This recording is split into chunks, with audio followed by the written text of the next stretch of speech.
അനാഥാലയത്തിൽ ജീവിച്ച് അവിടെ നിന്നും പഠിച്ച് ഡോക്ടറായ ഒരു പെൺകുട്ടിയുടെ കഥയാണ് ഇപ്പോൾ സോഷ്യൽ മീഡിയകളിൽ വൈറലായിക്കൊണ്ടിരിക്കുന്നത്. ജീവിതത്തിലെ എല്ലാ പ്രതിസന്ധികളും തരണം ചെയ്ത് ഇന്നൊരു ഡോക്ടറായിരിക്കുകയാണ് ദയ. അവളുടെ ജീവിതം എല്ലാ കുട്ടികൾക്കും ഒരു പ്രചോദനമാണ്. ദയയ്ക്ക് വെറും 4 മാസം പ്രായം മാത്രമേ ഉണ്ടായിരുന്നുള്ളൂ. അപ്പോൾ തന്നെയാണ് അവളുടെ അമ്മ അവളെ അനാഥാലയത്തിന്റെ വാതിൽക്കൽ ഉപേക്ഷിച്ചു പോകുന്നത്. അതിനുശേഷം ദയയുടെ മുഴുവൻ ജീവിതവും മാറി. അമ്മയുടെ കരുതലും സ്നേഹവും നഷ്ടപ്പെട്ടെങ്കിലും ആ അനാഥാലയത്തിലെ പരിപാലകരും കുട്ടികളും ഒരുമിച്ച് അവളുടെ ജീവിതം നിറച്ചുകൊടുത്തു. അവിടെ താമസിക്കുന്ന നിരവധി സ്ത്രീകൾ ദയയുടെ അമ്മയായി മാറി. അവർ തന്നെയാണ് അവളെ വളർത്തുകയും ഭക്ഷണം കൊടുക്കുകയും പഠിപ്പിക്കുകയും അവൾക്ക് വേണ്ടിയിരുന്ന എല്ലാ കാര്യങ്ങളും ഒരുക്കി കൊടുക്കുകയും ചെയ്തത്.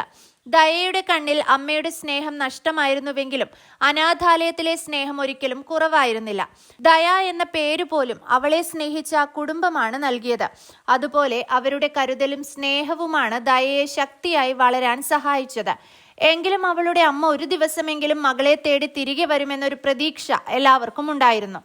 ദയ വളരുമ്പോൾ ദയയ്ക്ക് ചെറുപ്പം മുതലേ അവൾക്ക് ജീവിതത്തിൽ ആരാകണം എന്ന ലക്ഷ്യമുണ്ടായിരുന്നു. ഡോക്ടർ ആകണം, രോഗികളെയും പ്രത്യേകിച്ച് ചികിത്സ കിട്ടാതെ വേദനിക്കുന്ന കുട്ടികളെയും സഹായിക്കണം. ഇതാണ് അവളുടെ സ്വപ്നം. ചെറുപ്പത്തിൽ കണ്ട അനുഭവങ്ങളാണ് അവളിൽ ഈ ലക്ഷ്യം കൂടുതൽ ശക്തമായി ഉറപ്പിച്ചത്.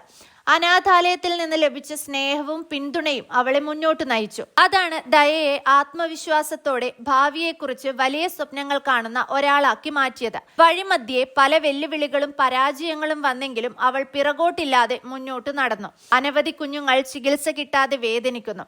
അവരുടെ പക്കൽ നിന്നാൽ മാത്രമേ എന്റെ ജീവിതത്തിന് അർത്ഥമുള്ളൂ എന്നായിരുന്നു അവളുടെ ദൃഢനിശ്ചയം. അവസാനം വിദേശത്ത് പഠിക്കാനുള്ള അവസരം ലഭിച്ചു. ജോർജിയയിലെ teaching university of medical MBBS പ്രവേശനം നേടി. അവളുടെ ജീവിത കഥയറിഞ്ഞ സർവകലാശാല ഹോസ്റ്റൽ ഫീസും ഒഴിവാക്കി നൽകി. ഇതോടെ ആലപ്പുഴ ജില്ലയിലെ ശിശു സംരക്ഷണ കേന്ദ്രത്തിൽ നിന്ന് വിദേശത്ത് മെഡിക്കൽ പഠനത്തിന് പുറപ്പെടുന്ന ആദ്യ പെൺകുട്ടിയായി ദയ മാറിയിരിക്കുകയാണ്. ഇപ്പോൾ അവളുടെ ലക്ഷ്യം വ്യക്തമാണ്. ശിശുരോഗ വിദഗ്ധയായി മാറി ചികിത്സ ലഭിക്കാതെ വേദനിക്കുന്ന കുട്ടികൾക്ക് ആശ്വാസം നൽകുക. ദയയുടെ ജീവിതം മാതാപിതാക്കൾ ഉപേക്ഷിച്ചാലും പരിശ്രമവും പിന്തുണയും ഉണ്ടെങ്കിൽ സ്വപ്നങ്ങൾ നേട്ടങ്ങളാകുമെന്ന് തെളിയിക്കുന്ന ഒരു ഉദാഹരണമാണ്. അവളുടെ യാത്ര ആ അനാഥാലയത്തിൽ വളരുന്ന മറ്റു കുട്ടികൾക്ക് കൂടി പ്രചോദനമാണ്.